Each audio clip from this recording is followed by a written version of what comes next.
fear. Fear is something you cannot have if you're going to build a powerful network as a leader of your group. The 7 sins of leadership, and this is number 4, and this is something which I want to emphasize strongly to you, because I have seen people destroy themselves, destroy their network, destroy their countries by falling into this trap called dictatorship.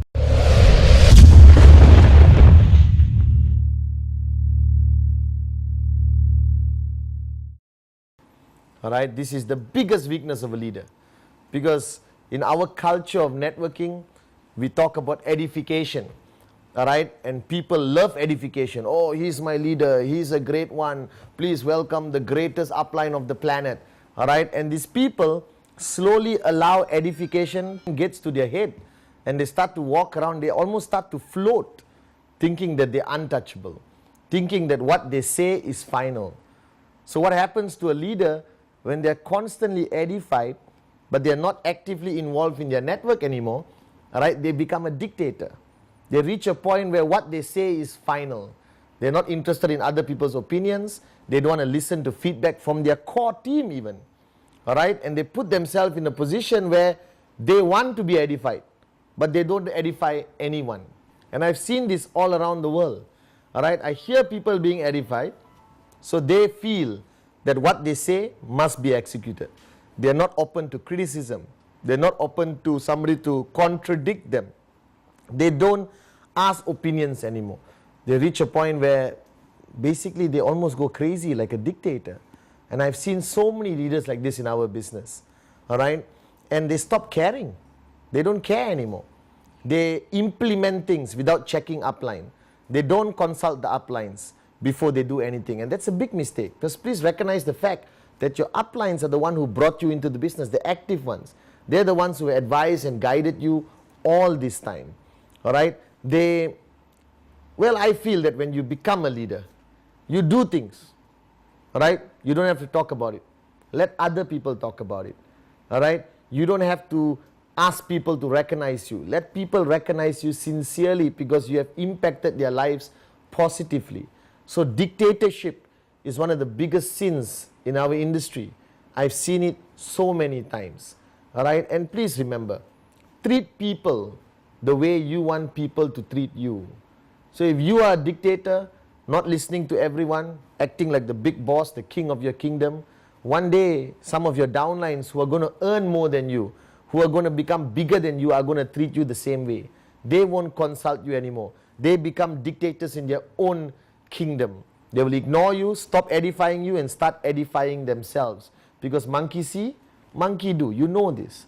So the biggest sin, in my opinion, sin number 4, is when leaders' success, edification goes to their head and they start to become a dictator.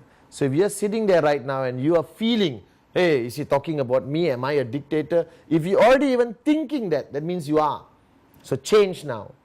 Alright, solicit opinions from people, consult your uplines, work with your downlines. If you have a great suggestion or decision, they will support you out of respect and love, not out of fear because you're a dictator.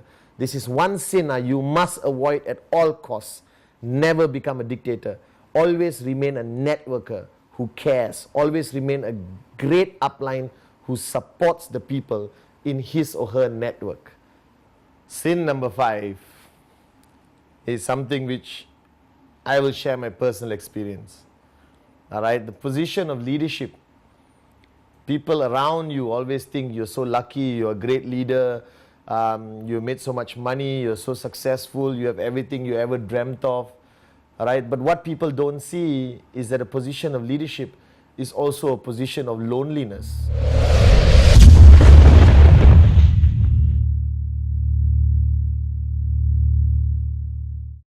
And I don't like talking about this much because I myself have experienced it, and I'm sure many of you are experiencing it. That sometimes we get so busy with making money, we get so busy of achieving our dreams and success. In the process, you cut off a lot of people from your life. Alright? You treat your leaders only as your business partners, but not as your brothers or sisters. Alright? You stop being with your family. and you reach a point where you become very lonely, and you come back home late at night, like sometimes I used to, and I'm all alone. I have a big house, I've got money, but what's the use if you're all alone? So this is a trap a lot of leaders fall into, that they forget why they're doing this. You're doing this business to be happy, to help others become happy, to increase your circle of influence, your friends and family, to keep the people closest to you happy. All right? And yes, in the process you make a lot of money, but don't forget relationships. Don't forget that leadership can be a very lonely place. All right? If you don't allow others into your life, or you don't get involved in other people's lives. So today, I've changed the way I do things. I surround myself with my friends, all right, with the V partners, associate V partners, V council members, even my corporate family, the leaders in every country have become friends. They are closer to me than some of my family members. And there's a choice I made, because I know that success is something you can get, but friends and family is not easy, all right, and you need that. So avoid loneliness. Don't fall into this sin of leadership where you become rich, successful, but alone. What's the use? Having all the money in the world, but no one to share your happiness with. So if you are sitting there watching this video alone at home, looking at Padman Senati Raja, and there's not enough people around you, you haven't contacted anyone, you're not with your downlines and your key leaders every day, you're making a mistake. So don't be alone. Surround yourself by the people who are important to you, your team, your family, your friends. That's very important, right? So avoid loneliness. Leadership should be a place of happiness and a lot of people around you who you care about and those who care about you. The next sin of leadership, which is happening all around the world, which the V is trying to change, is that leaders stop caring.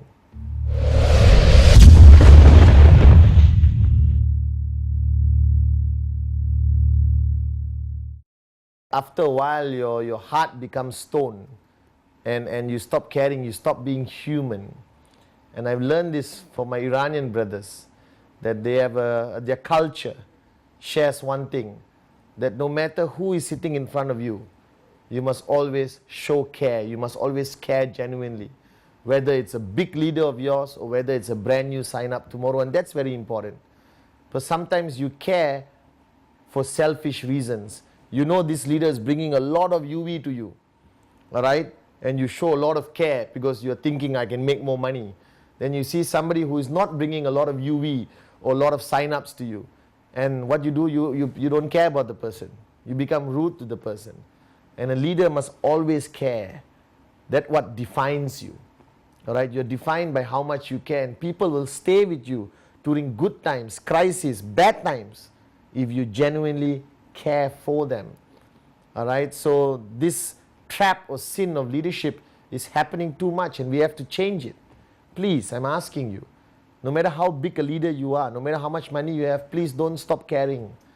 No matter whether the downline is earning 250 or 2,500 or 25,000 a week, care for them equally, because they are important to you, because without them you won't be where you are today. It's a very important thing for you to remember. And also, sometimes in countries where you have challenges and crises, people come to you for help, all right? And you think money can solve everything. I've seen leaders like this. Their downlines come and say, okay, don't talk so much. How much do you need? 2,000, take it, solve the problem. That's not what they want. Your downlines come to you for care.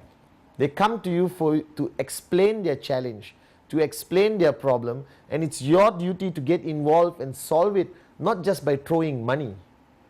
You know, our business is about making money, all right? But it's not about making you cold.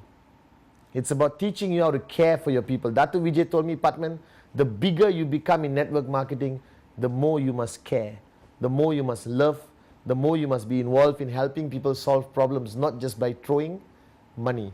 That's very important. So I'm telling all of you, all right, leaders sitting watching this video, never stop caring for your people. All right, and if you have a challenge with your downline, all right, if you have a challenge with one of your big leaders, because confront the issue before it becomes a conflict. Don't wait for your downline to come and apologize. Don't wait for your downline to come to you. Why don't you go to them? Why don't you say you are sorry? A great leader will say sorry many times. A dictator will never say sorry. He thinks he's always right, and that must change. So don't fall into this sin of leadership where you stop caring. As a leader, it's your duty, it's your responsibility, all right, to care for your downlines regardless who they are. Because if you care for them sincerely, they will follow you anywhere. They will stay with you through any crisis, any challenge. So what is networking about? What is our business about? It's about caring for people who depend on you, no matter who they are. And the final sin of leadership is when a great leader starts to become dishonest with himself and dishonest to others.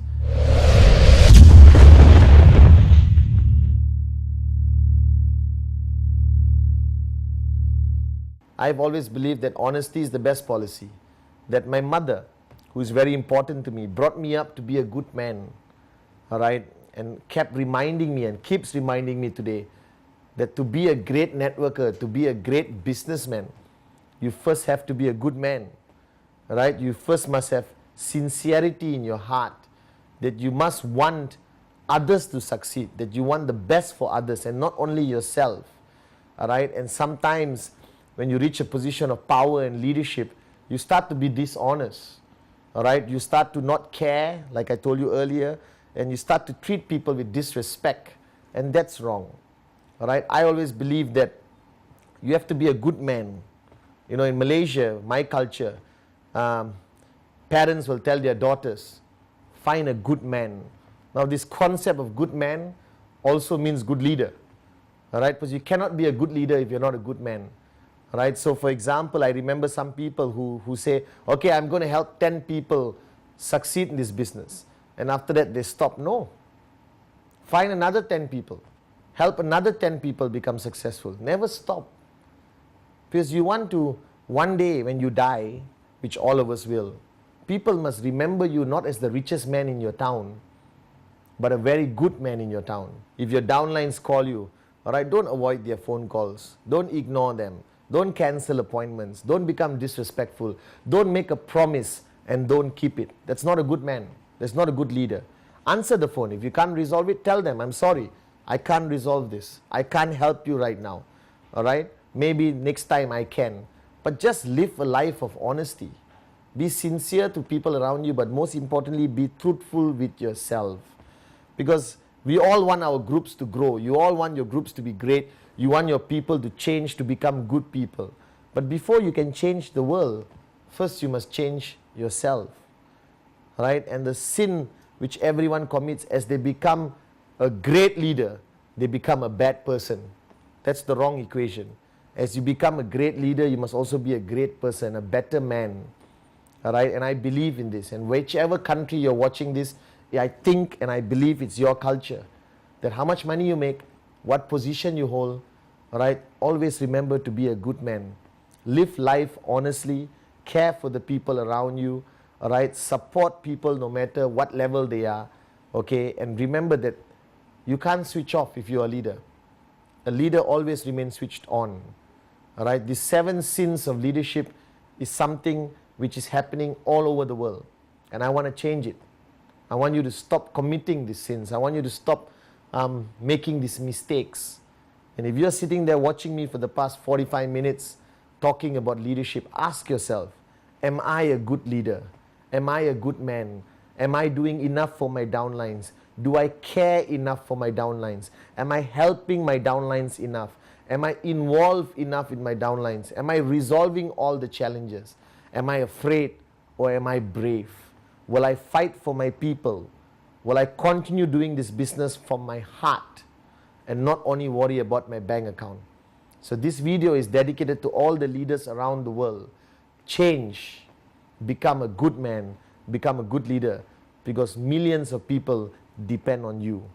The V is your grand upline, and my duty as given by Dato Vijay and Joseph Bismarck is to make the V a good man, a good upline, who's always there for you and your team.